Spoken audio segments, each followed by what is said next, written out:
యేసుక్రీస్తు నామములో మీకు అందరికీ వందములు.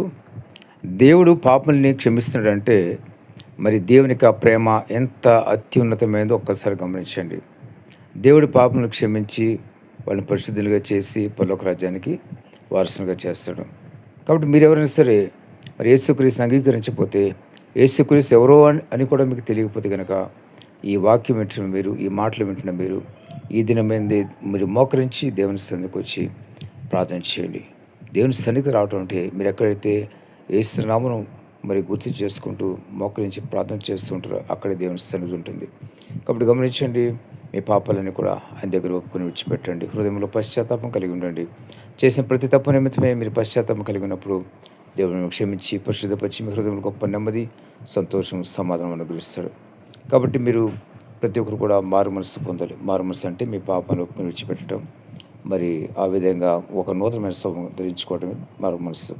నూతనమైన స్వభావం ఎప్పుడు వస్తుందంటే, ఎప్పుడైతే మీరు పాపాన్ని ఒప్పుకొని విడిచిపెడతారో హృదయపూర్వకంగా, ఆ తర్వాత మీలో ఒక నూతనమైన మనస్సు మీకు వస్తుంది. పరిశుద్ధాత్మ దేవుడు మీలో నివసిస్తాడు కాబట్టి మీ హృదయము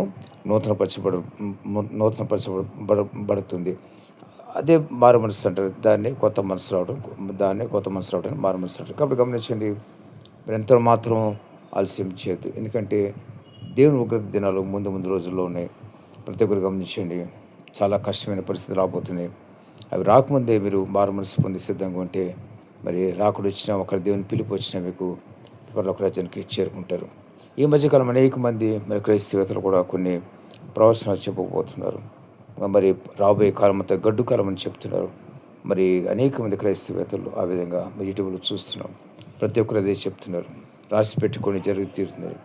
వాళ్ళు చెప్పడం కన్నా ముందుగా యేసుప్రభు లోకంకి వచ్చినప్పుడు అన్నీ కూడా ఏమేమి జరగబోతున్నాయో దేవుని వాక్యంలో సెలవటం జరిగింది. మరి యుద్ధం జరుగుతాయి, కరువులు వస్తాయి, అనేకమైన ఈ పరిస్థితులు ఏర్పడతాయని దేవుని వాక్యం ఉన్న విధంగా అన్నీ జరిగిపోయినాయి. ఆకాశ నక్షత్రం రాలని దేవుని వాక్యం ఉంది. ఆకాశ నక్షత్రం ఎప్పటికప్పుడు రాలుతాయి. మరి భూమి తన స్థానం తప్పునున్నది. మరి యుద్ధం గురించి ఉన్నది, మరి మిస్సైల్స్ గురించి ఉన్నది, కొన్ని వేల సంవత్సరాల క్రితమే మిస్సైల్స్ గురించి ప్రవచనాలు ఉన్నది. అవి ఇటు అటు తిరగ నిట్టారుగా పోవచ్చిన దేవుని వాక్యం చూస్తాం. అవన్నీ కూడా జరుగుతున్నాయి, నెరవేరిపోయినాయి. మరైతే ఆయన రాకడ సిద్ధంగా ఉంది. దానికన్నా ముందు మహాశ్రమ దినం వస్తుంది. దేవుని ఉగ్ర దినం వస్తుంది. ఆ ఉగ్ర దినమున గాఢంధకరంగా ఉంటుంది. మరి చీకటిగా ఉంటుంది. గుడ్డివాడు తడుముకున్నట్లు ఆ దినం తడుకోవాలని మరి దేవుని వాక్యం చూస్తున్నాం. మరి గుడ్డివాడు ఏ విధంగా తడుముకుంటూ వెళ్తూ ఉంటారో అదేవిధంగా అంత భయంకరమైన చీకటి ఉంటుంది. కాబట్టి గమనించండి, ఆ దినం రాకముందే మీరు మారు మనసు పొందండి. యేసుక్రీస్తుని అంగీకరించండి. పరిశుద్ధ పట్టణాన్ని మీరు వెళ్ళగలుగుతారు. దేవుడి మాటను దీవించుగాక. ఆమేన్.